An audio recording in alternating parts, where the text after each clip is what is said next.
হাসির সংবাদ। আজকের ব্রেকিং নিউজ। এক স্বামী আমাদেরকে জানাইছে, আমি শুধু একটু বলেছিলাম তরকারিতে লবণ একখানা কম হয়েছে, আর তারপরে শুরু হয়েছে ভয়ঙ্কর ঝড়। স্ত্রী বলে স্বামীকে কইতে আসে, চলে তুমি রান্না করে খাইতে পারো না?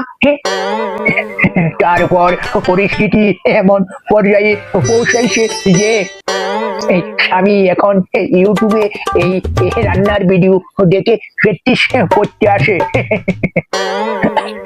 আর পাশের বাসার লোকজন আমাদেরকে জানাইছে, এই চক্রার শব্দে আমরা ফ্রি এই এন্টারটেইনমেন্ট পাইতে আসি।